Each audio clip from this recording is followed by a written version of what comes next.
1031번째 책 소개입니다. 책에서 일부 내용을 발췌하여 소개드립니다. 책 제목, 소스코드 더 비기닝. 저자 빌 게이츠. 출판일 2025년 2월 5일. 상상빌더 한 줄 요약. 빌 게이츠의 회고록을 통해 배움을 얻자. 책 소개. 세계인의 삶을 바꾼 테크놀로지의 거인 빌 게이츠. 그가 처음으로 직접 들려주는 자신의 시작에 관한 이야기. 컴퓨터 테크놀로지에 살아있는 신화 빌 게이츠. 세계인의 변화와 발전, 진보를 이끈 이걸출한 인물의 유년기와 청소년기의 궤적을 따라가며 당시 그가 보여준 열정과 추구했던 것들에 관한 인간적이고 개인적인 소회를 들어본다. 소스코드는 어린 빌 게이츠가 소프트웨어라는 미개척 분야의 잠재력을 직감하고 운명의 단짝 폴 앨런과 함께 마이크로소프트를 창업하기까지의 나날을 담고 있다. 이 책에서 그는 자기 삶의 거의 모든 토대가 되어준 관계, 교훈, 경험에 대해 차근하게 이야기한다. 빌 게이츠가 직접 들려주는 현명하고 따뜻하며 허심탄회한 이 회고록은 전 세계가 궁금해하는 어느 미국인의 인생에 관한 매혹적인 초상화이다. 저자 소개. 저자 빌 게이츠. 최고 경영자. 기술자이자 비즈니스 리더, 자선사업가. 어린 시절 친구인 폴 앨런과 함께 1975년에 마이크로소프트를 공동 창업했고 현재 게이츠 재단 게이츠 파운데이션의 의장이다. 청정 에너지와 그 밖의 기후 관련 기술을 상용화하고자 노력하는 브레이크스루 에너지 브레이크트루 에너지의 창립자이자 혁신적 원자력 기술 개발에 투자하는 회사인 테라파워의 창립자이다. 그는 세 자녀를 두었다. 책에서 얻은 내용. 현대의 가장 영향력 있고 혁신적인 비즈니스 리더이자 자선사업가 빌 게이츠의 첫 회고록. 빌 게이츠 회고록 소스코드 소스코드의 한국어판이 열린 책들에서 출간되었다. 컴퓨터 테크놀로지에 살아있는 신화 빌 게이츠. 그의 사업적 성취는 익히 알려져 있다. 20세에 하버드 대학에서의 학업을 중단한 채 소프트웨어 회사를 설립하여 산업계의 거인으로 성장했고 전 세계의 일과 삶의 방식을 바꾸었다. 젊은 나이에 억만장자가 된 성공한 기업인이면서 기후변화, 세계보건, 교육 문제 해결을 위한 자선 활동가로서의 노력도 지속해왔다.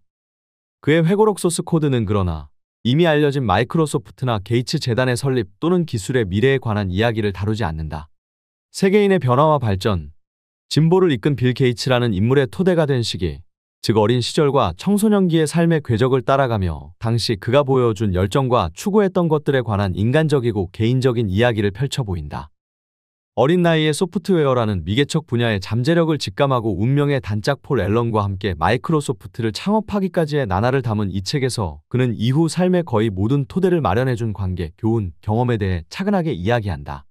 빌 게이츠가 처음으로 직접 들려주는 현명하고 따뜻하며 허심탄회한 이 회고록은 전 세계가 궁금해하는 어느 미국인의 인생에 관한 매혹적인 초상화이다.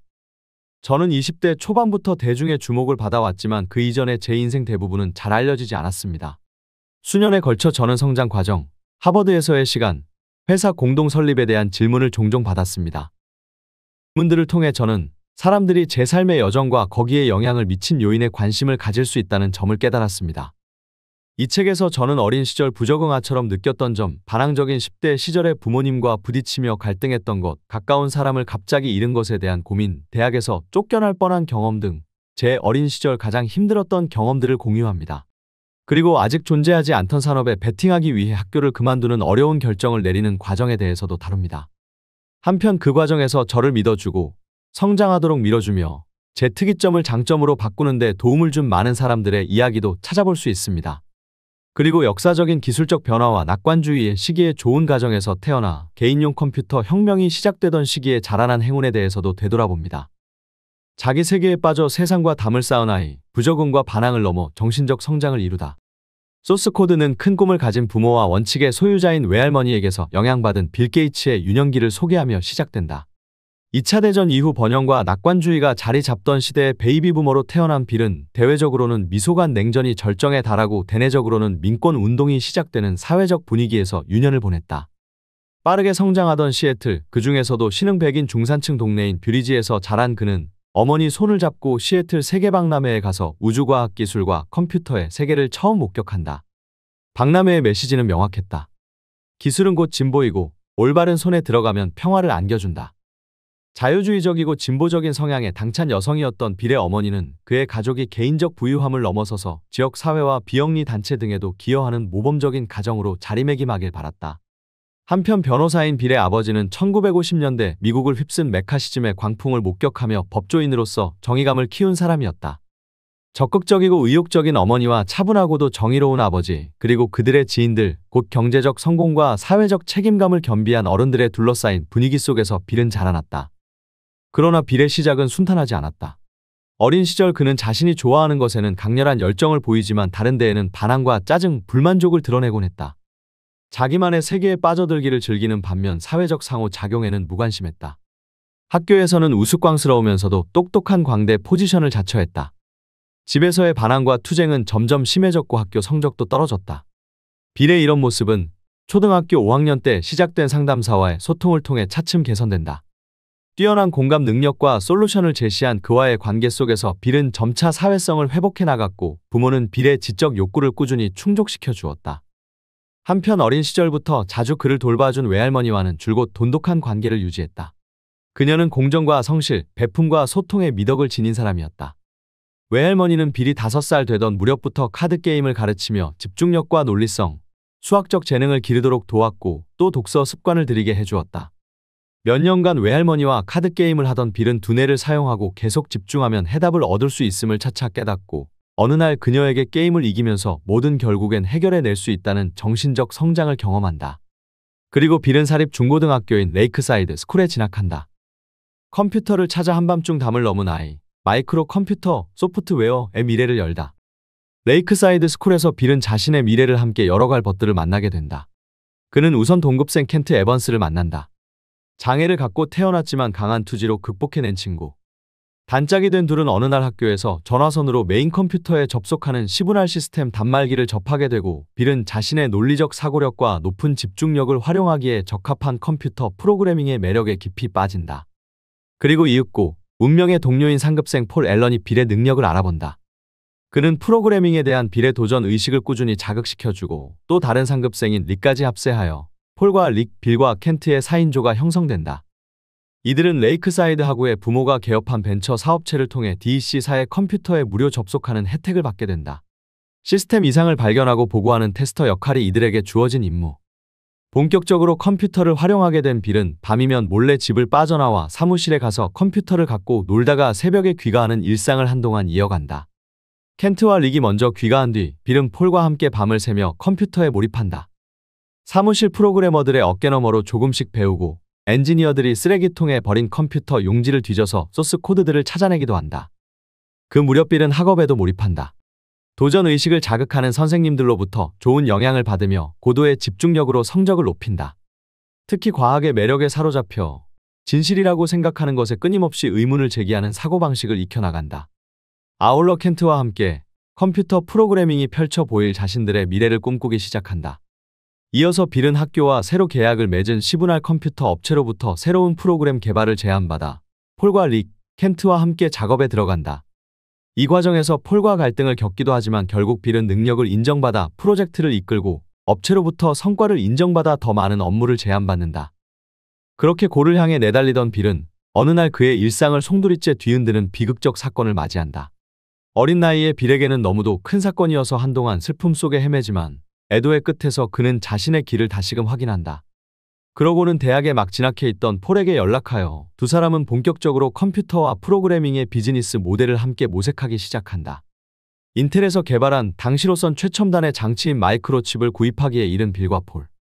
마이크로 프로세서의 미래, 나아가 마이크로소프트의 미래를 여는 단초를 마련한 두 사람의 앞에는 과연 어떤 길들이 펼쳐질까?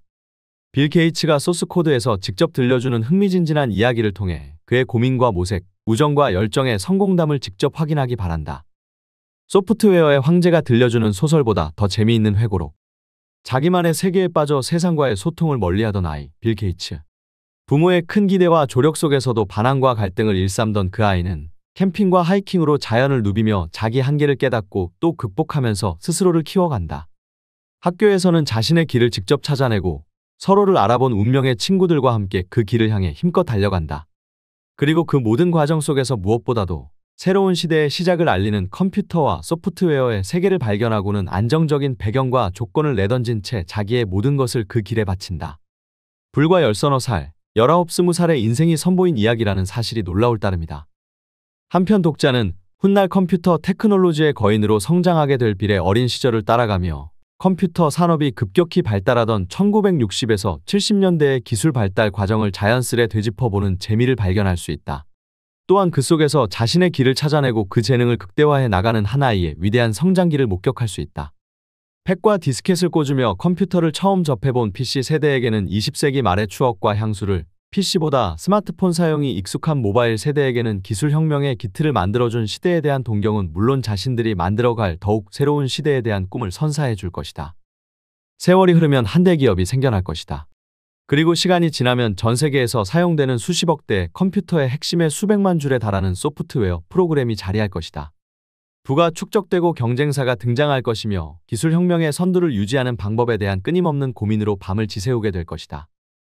이 모든 것은 먼 훗날의 일이었다. 어린 나에게는 그저 카드 한 벌과 할머니를 이겨야 한다는 단 하나의 목표만 있을 뿐이었다. 우리는 틈만 나면 게임을 했고 나는 계속해서 졌다. 하지만 나는 지켜보면서 발전하고 있었다. 가미는 계속 부드럽게 나를 격려했다. 머리를 쓰면 돼, 트레이. 영리하게 생각하면 돼. 내가 다음 수를 고민할 때마다 가미는 이렇게 말하곤 했다. 두뇌를 사용하고 집중을 잃지 않으면 올바른 카드를 찾을 수 있다는 뜻이었다. 이길 수 있다는 것이었다. 그러던 어느 날 내가 이겼다. 중략 그 무렵 나는 거의 티네이저에 이르렀고 자연스레 경쟁심도 생겼다. 새로운 기술을 배울 때 느끼는 깊은 만족감은 물론이고 정신적인 씨름도 즐기기 시작했다. 카드 게임을 통해 나는 아무리 복잡하고 불가사의해 보이는 무엇이라도 결국에는 알아낼 수 있는 경우가 많다는 사실을 배웠다. 세상은 이해할 수 있는 대상이었다. 나의 성장에는 부모님 두 분의 영향이 똑같이 작용했지만 엄마 시간 일하는 것에 맞추도록 우리의 시계를 8분 앞당겨 놓은 분은 어머니였다. 어머니는 처음부터 우리 가족을 위한 원대한 비전을 품었다. 어머니는 아버지가 큰 성공을 이루길 바랐는데 여기서 성공이란 돈보다는 명성으로, 즉 지역 사회는 물론 더 넓은 범위의 시민단체 및 비영리 단체를 돕는 역할로 정의되는 것이었다. 자녀에 대해서는 학업과 스포츠에서 두각을 나타내고 사교적으로 활발하며 자신이 하는 모든 일에 최선을 다하는 모습을 꿈꿨다. 자녀들이 모두 대학에 진학하는 것은 당연한 일이었다. 이러한 비전으로 그녀는 지원 파트너이자 어머니의 역할을 충실히 수행하는 가운데 궁극적으로 자신의 경력도 쌓아 지역 사회에서 영향력 있는 인사로 자리 잡는 것을 목표했다. 컴퓨터를 제대로 작동시키려면 고찰의 과정을 밟을 수밖에 없다는 사실이 마음에 들었다. 컴퓨터는 정신적 부주의를 결코 용납하지 않았다. 논리적으로 일관성을 유지하며 세부 사항에 주의를 기울일 것을 요구했다. 쉼표나 세미콜론 하나만 잘못 배치해도 작동이 되지 않았다. 마치 수학의 증명 문제를 푸는 것 같았다. 중략 작동하는 프로그램을 작성하는 방법에는 여러 가지가 있지만 그 가운데 보다 정교하고 효율적인 방법이 있기 마련이고 작동에 실패하는 프로그램을 만드는 방법도 무한히 많다. 그리고 내가 작성한 프로그램이 처음부터 제대로 돌아가는 경우는 없었다. 인내심을 갖고 영리한 방안을 도출하기 위해 고민에 고민을 거듭한 후에야 비로소 프로그램이 완벽하게 실행되도록 유도할 수 있었다. 그렇게 많은 돈을 벌려면 어떻게 해야 하는지 상상해 보았다. 은행에서 경력을 쌓거나 생명을 구하는 의료기기를 발명하거나 IBM에서 최고 직급에 오르면 될 것도 같았다. 포천에서 컴퓨터 주변 기기 시장의 호황을 다룬 기사를 읽었는데 대부분 IBM에서 만든 제품들이었다. 당시만 해도 컴퓨터 프로그래밍으로 부자가 될 수 있다는 생각은 꿈에도 하지 못했다. 우리 주변의 주요 산업은 은행업과 해운업 그리고 목재업이었다. 소프트웨어 산업이란 것은 보이지 않았다. 시애틀에도 없었고 그 어디에도 없었다. 우리에게는 그에 대한 모델이 없었다. 그럼에도 우리는 프로그래밍 능력으로 약간의 돈을 벌 수 있기를 바랐다. 폴과 나는 서로의 작업 스타일이 상호 보완적이라는 것을 알게 되었다. 나는 빠르고 직접적인 접근 방식을 선호했다. 그 자리에서 바로 정답이나 최상의 답을 찾아낼 수 있는 나의 처리 속도에 자부심을 느꼈다. 급하게 즉각적인 사고로 답을 찾곤 했다. 그리고 나는 며칠 동안 쉬지 않고 일하고 또 일할 수 있었다. 폴의 스타일은 더 조용하고 차분했다. 그는 시간을 들여 곰곰이, 신중하게 생각하곤 했다. 그는 경청하고 나름대로 정보를 처리했다. 그의 지성에는 인내심이 수반되었다. 그는 올바른 답이 떠오를 때까지 기다릴 줄 알았다. 그리고 올바른 답에 이르곤 했다. 입학 사정관들이 내 에세이를 끝까지 읽었다면 어쩌면 내가 내린 결론에 놀랐을지도 모른다. 컴퓨터 관련 작업은 재미도 있고 약간의 돈도 벌 수 있고 실로 많은 것을 배울 수 있는 멋진 기회였다. 하지만 계속 이 분야에 집중할 계획은 없다. 현재는 사업 경영이나 법률에 가장 관심이 많다. 사실 나는 컴퓨터, 특히 소프트웨어 분야가 가능한 진로, 어쩌면 가장 가능성이 큰 진로가 될 수 있다는 것을 알고 있었다. 폴과 나의 희망처럼 마이크로 프로세서의 발전으로 저렴한 범용 컴퓨터가 탄생한다면 말이다. 하지만 1972년 가을에는 아직 불분명한 부분이 너무 많은 미지의 영역이었다. 당장은 나 자신의 호기심을 충족하면서 만일에 대비한 대안으로 새로운 세계를 탐험하고 싶었다. 우리는 계약서에 어떤 내용을 담을지, 얼마를 청구할지 논의했다. 한 가지 필요한 것은 우리 파트너십의 이름이었다. 중략 다음 생각을 떠올린 것은 폴이었다. 우리가 마이크로 컴퓨터용 소프트웨어를 만들고 있으니 이 두 단어를 합치면 어떨까? 나는 동의했다. 그렇게 우리는 우리의 이름을 정했다. 마이크로, 소프트 마이크로소프트. 성공 스토리는 종종 사람들을 틀에 박힌 캐릭터로 축소시킨다.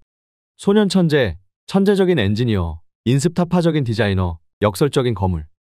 내 경우에는 내 성격과 경력의 형성에 영향을 미친 일련의 독특한 환경 대부분 내가 통제할 수 없었던 이 중요한 역할을 했다는 생각이 든다. 나는 불로 소득 같은 특권을 누렸다고 해도 과언이 아니다. 부유한 미국에서, 그것도 백인 남성에게 유리한 사회에서 백인 남성으로 태어났다는 것은 일종의 출생 복권에 당첨된 것이나 마찬가지였다. 여기에 적절한 타이밍이라는 운도 따랐다. 엔지니어들이 실리콘 조각의 작은 회로를 집적하는 방법을 알아내 반도체 칩을 탄생시켰을 때 나는 에이콘 아카데미에 다니던 반항적인 아이였다. 내가 카피에르 선생님의 도서관에서 책을 정리하던 시절, 또 다른 엔지니어는 앞으로 그러한 회로가 수년에 걸쳐 기하급수적인 속도로 작아질 것이라고 예측했다. 13살이 되어 프로그래밍을 시작했을 무렵에는 칩들이 대형 컴퓨터 내부의 데이터를 저장하고 있었는데 거기에 접속할 수 있는 흔치 않은 기회까지 얻었다. 운전면허를 취득했을 무렵에는 컴퓨터 전체의 주요 기능이 하나의 칩에 담길 수 있게 되었다. 만약 내가 오늘날 어린 시절을 보내고 있다면 아마 자폐 스펙트럼 진단을 받았을 것이다. 내가 자라던 당시에는 특정인의 뇌가 다른 사람과는 다르게 정보를 처리할 수 있다는 사실이 널리 인식되지 않았다. 중량 내가 아는 것은 부모님이 나에게 필요한 지원과 압박을 적절히 조화시키며 정서적으로 성장할 수 있는 여지와 사회적 기술을 개발할 수 있는 기회를 만들어 주었다는 사실이다. 부모님은 내가 내향적으로 치우치지 않도록 야구팀, 컵스카우트, 다른 치리오 가족들의 저녁 식탁 등 바깥 세상에 나가 사람들과 어울리게 만들었다. 그리고 어른들을 지속적으로 접하게 함으로써 어른들의 언어와 생각을 경험하고 학교 밖 세상에 대한 호기심을 키우도록 도왔다. 그와 같은 환경에 노출되었음에도 나의 사회적 측면은 다른 사람들에게 미칠 수 있는 영향에 대한 나의 인식과 마찬가지로 더디게 발달했다. 하지만 나이가 들고 경험이 쌓이고 아이들이 생기면서 그런 부분이 많이 좋아졌다. 그 시기가 더 빨리 찾아왔더라면 얼마나 좋았을까 하는 생각이 든다. 그렇지만 내가 타고난 뇌만큼은 그 무엇과도 바꾸려 하지 않았을 것이 분명하다. 프롤로그. 13살 무렵 몇 명의 소년들과 어울려 정기적으로 시애틀 주변의 산에 며칠씩 하이킹을 다니기 시작했다. 우리가 서로 알게 된 것은 보이스카우트 활동을 통해서였다. 보이스카우트에서 주관하는 하이킹 및 캠핑을 수없이 따라다니다가 몇몇이 따로 탐험을 떠나는 일종의 분파를 형성한 것이다. 그렇다. 우리는 우리만의 하이킹을 탐험으로 여겼다. 우리는 보이스카우트 캠핑이 제공하는 것보다 더 많은 자유와 더 큰 모험을 원했다. 분파의 대원은 대개 5명이었다. 마이크 로키 락키 라일리 데니 그리고 나. 리더는 마이크였다. 우리보다 몇 살 위였고 야외 생활 경험도 훨씬 풍부했다. 함께 어울린 3년여의 시간 동안 우리는 도합 수백 킬로미터를 하이킹했다. 시애틀 북쪽의 올림픽 구규림과 글레이셔 피크 야생 지역 곳곳을 누볐으며 서부 해안 지역을 샅샅이 훑기도 했다. 종종 일주일 이상 길을 떠나 오직 지형 지도에만 의지하며 오래된 원시림과 바위투성이의 해변을 걸었다. 특히 해안의 돌출 지점에서는 썰물에 맞춰 빠르게 둘러가는 방법을 택하곤 했다. 방학이 찾아오면 우리는 일주일 정도의 시간을 맞춰 날씨가 어떻든 개의치 않고 하이킹과 캠핑에 나서곤 했다. 태평양 연안 북서부 지역인 까닭에 이는 종종 일주일 동안 축축한 군용 구제 모직 바지와 쭈글쭈글 부르튼 발가락 그리고 가려움을 감내해야 한다는 의미였다. 우리의 등산은 전문적인 등반과는 거리가 멀었다. 로프나 슬링을 갖춰 가파른 암벽을 타는 게 아니었다. 그냥 장거리를 힘겹게 하이킹하는 게 전부였다. 특별히 위험한 것은 아니었지만 도움을 청하는데도 여러 시간이 걸리는 깊은 산 중에 10대 소년들만 들어가는 데다가 휴대전화란 것도 없던 시절이었음을 감안하면 위험 요소가 없는 것도 아니었다. 시간이 지나면서 우리는 자신감 넘치는 끈끈한 팀으로 성장했다. 긴 하루의 하이킹을 마치고 캠핑할 장소를 정하면 별다른 말을 나눌 것도 없이 각자 맡은 바 일에 착수하곤 했다. 마이크와 로키는 그날 밤 우리의 지붕이 되어줄 방수포를 설치했고 데니는 덤불 속을 뒤져 마른 나무를 찾아 날랐으며 라일리와 나는 불쏘시개와 장가지를 모아 밤새 피워 둘 모닥불을 준비했다. 그런 다음 우리는 식사를 했다. 배낭에 비교적 가볍게 채운 저렴한 음식이었지만 여정을 이어나갈 힘을 얻기에는 충분히 든든했고 세상 그 어떤 것보다도 맛있었다. 저녁은 주로 스팸한 덩어리를 잘게 썰어 햄버거 헬퍼나 소고기 스트로가노프 스트로그노프 믹스와 섞어서 볶아 먹었으며 아침은 대개 카네이션 인스턴트 브렉퍼스트 카네이션 인스턴트 브렉퍼스트 믹스 또는 물만 부으면 서양식 오믈렛으로 변신한다는 가로 적어도 포장지 설명은 그랬다. 때웠다. 내가 가장 좋아한 아침 메뉴는 오스카 마이어 스모키 링크 어스커 메어 스모키 링크스라는 소시지였는데 고기 100%라고 광고하던 이 제품은 이제 더 이상 나오지 않는다. 대부분의 음식은 단 한 개의 프라이팬으로 조리했으며 각자 들고 다니던 넘버 10 10커피 캔에 덜어 먹었다. 그 캔은 우리의 물통이자 냄비이자 오트밀 그릇이었다. 우리 중 누가 뜨거운 라즈베리 음료를 처음 고안했는지는 모르겠다. 대단히 혁신적인 음료였던 것은 아니다. 그냥 끓는 물에 인스턴트 젤로 젤, 믹스를 타서 마시는 거였으니까. 하지만 디저트로도 좋았고 하루의 하이킹을 시작하기 전 당분 충전용으로도 적합했다. 어떤 어른의 통제도 받지 않고 우리끼리만 하이킹을 했기에 어디로 갈지, 무엇을 먹을지, 언제 잘지, 어떤 위험을 감수할지 등등 모든 결정을 우리 스스로 내렸다. 학교에서는 모두 멋진 아이들과는 거리가 멀었다. 단 한 명 데니만이 농구팀 선수로 뛰었는데 그것도 곧 그만두었다. 우리의 하이킹에 더 많은 시간을 쓰기 위해서였다. 당시 우리가 살던 지역에서 하이킹이 점차 인기를 끌고는 있었지만 그럼에도 여전히 10대들끼리만 일주일 이상 숲속을 헤치고 다니는 일은 흔치 않았다. 하지만 때는 1970년대였고 자녀 양육에 대한 태도가 오늘날보다는 느슨하던 시절이었다. 아이들은 일반적으로 많은 자유를 누렸다. 그리고 내가 10대 초반에 이르렀을 무렵 부모님은 내가 또래들과 다르다는 점을 인정하고 내가 세상에서 나름의 길을 찾아가려면 어느 정도 독립성을 키울 필요가 있다는 사실을 받아들였다. 그러한 받아들임은 특히 어머니에게는 매우 힘든 결정이었지만 이후 나의 성장 과정을 규정하는 중요한 부분으로 작용했다. 지금 돌이켜보면 당시 우리 모두는 그런 하이킹 여행에서 우정과 성취감을 넘어서는 무언가를 찾고 있었던 것 같다. 우리는 한계에 도전하고 다양한 정체성을 실험하고픈 나이였다. 때로는 더 크고 심지어 초월적인 경험에 대한 갈망을 느끼는 나이였다. 나는 내가 앞으로 어떤 길을 걷게 될지 알아내고 싶은 욕구를 깊이 느끼기 시작했다.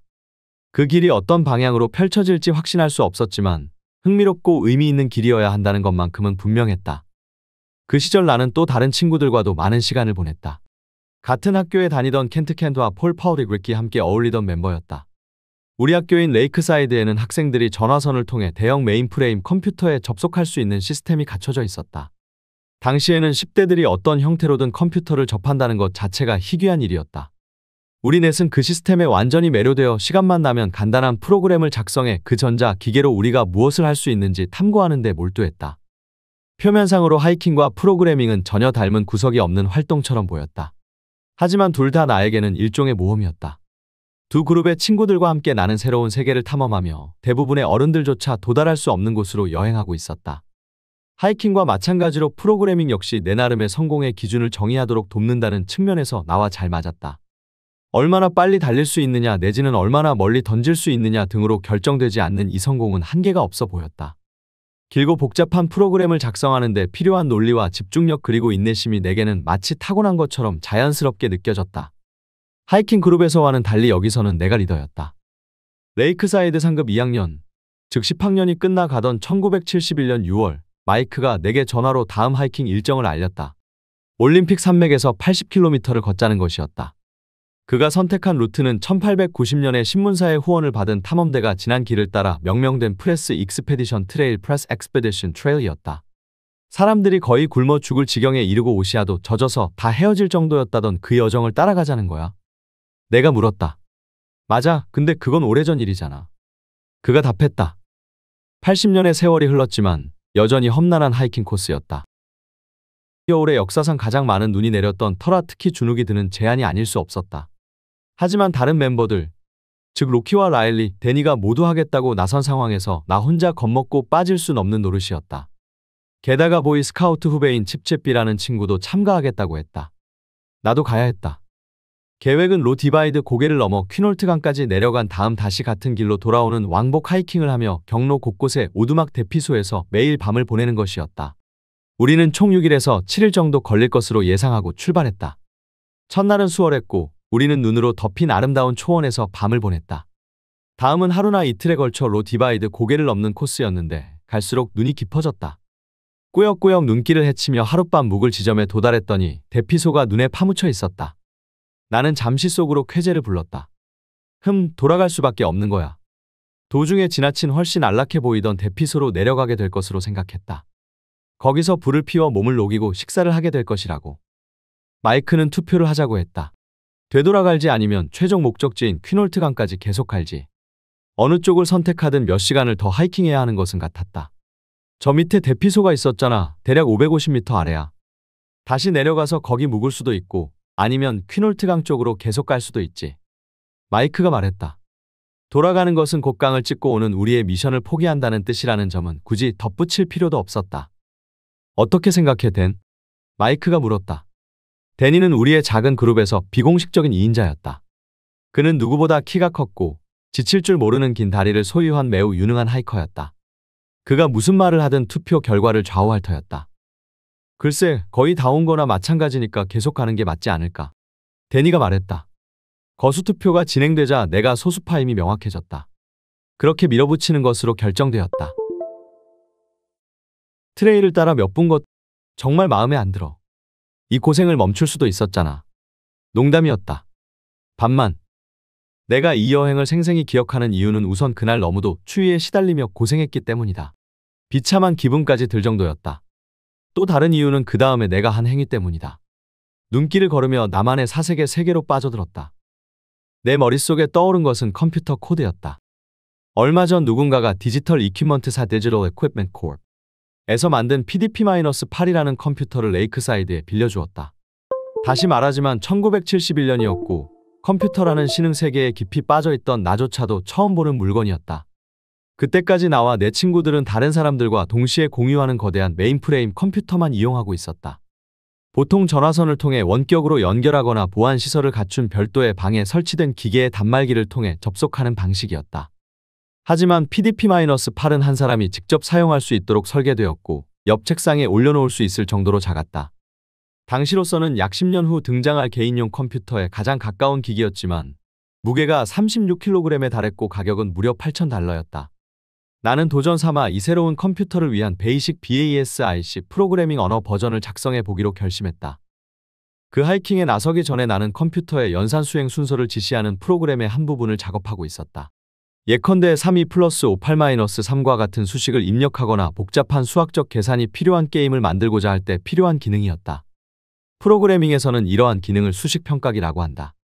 나는 발밑에 길만 주시한 채 묵묵히 걸으면서 연산을 수행하는 데 필요한 단계를 머릿속으로 정리하며 평가기 작성 작업에 몰두했다.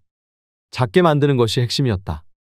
당시의 컴퓨터는 메모리가 매우 작았기 때문에 메모리를 독차지하지 않도록 가능한 한적은 코드로 프로그램을 간결하게 작성해야 했다. PDP-8은 컴퓨터가 작업 중인 데이터를 저장하는 데 사용하는 메모리가 6kB에 불과했다. 나는 코드를 하나하나 떠올리며 컴퓨터가 내 명령을 어떻게 수행할지 추적해 보았다. 걷는 리듬이 생각을 정리하는 데 도움이 되었는데 이는 무언가 생각할 때 제자리에서 몸을 가볍게 흔들던 나의 버릇과 효과가 비슷했다. 그날의 나머지 시간 내내 내 머릿속은 온통 코딩 퍼즐로 채워졌다. 계곡 아래로 내려가자 눈길이 사라지고 가문비나무와 전나무로 이루어진 오래된 숲을 지나는 완만한 경사의 오솔길이 펼쳐졌다. 강가에 도착한 우리는 캠프를 차리고 스팸 스트로가노프를 먹은 후 드디어 잠자리에 들었다. 이튿날 아침 일찍 우리는 세차게 몰아치며 뺨을 때리는 진눈깨비를 뚫고 로 디바이드 고개를 다시 오르기 시작했다. 우리는 나무 아래에 잠시 멈춰 리츠 레츠크래커를 나눠 먹은 후 다음 쉼터로 향했다. 들르는 대피소마다 눈보라가 가라앉기를 기다리는 다른 하이커들로 가득 차 있었다. 들어설 공간이 없어서 우리는 계속 나아갔고 그렇게 끝이 보이지 않는 하루에 몇 시간의 걷기가 추가되었다. 개울을 건너던 중 칩이 넘어져 무릎을 다쳤다. 마이크는 상처 부위를 닦고 버터플라이 반창고를 붙여주었다. 이제 우리는 절뚝거리며 걷는 칩의 속도에 맞춰 움직여야 했다. 그러는 가운데도 나는 묵묵히 코드를 분석했다. 그날 우리가 하이킹한 32km 동안 나는 거의 말을 하지 않았다. 마침내 우리는 자리를 마련할 수 있는 대피소에 도착해 캠프를 차렸다. 보다 간결한 편지를 쓰고 싶었지만 시간이 없어서 그러지 못했소라는 유명한 대사처럼 몇 페이지에 걸쳐 엉성한 코드로 프로그램을 작성하는 것보다는 같은 프로그램을 한 페이지로 작성하는 것이 훨씬 어려운 일이다. 엉성한 버전은 더 느리게 실행되고 더 많은 메모리를 잡아먹는다. 하이킹을 하는 동안 나는 짧게 작성할 시간이 있었다. 그 긴 하루 동안 마치 막대기의 끝을 천에 뾰족하게 만드는 것처럼 그것을 더욱 간결하게 만들었다. 내가 만든 코드는 효율적이고 흡족할 정도로 단순해 보였다. 이전에 작성한 그 어떤 코드보다 훌륭한 최고의 코드였다. 다음 날 오후, 하이킹의 출발 지점에 다다를 무렵 드디어 비가 그치고 맑은 하늘과 따사로운 햇살이 우리를 반겼다. 하이킹이 끝나면 항상 찾아오는, 그러니까 모든 고된 과정을 마치고 나면 느낄 수 있는 뿌듯함이 밀려왔다.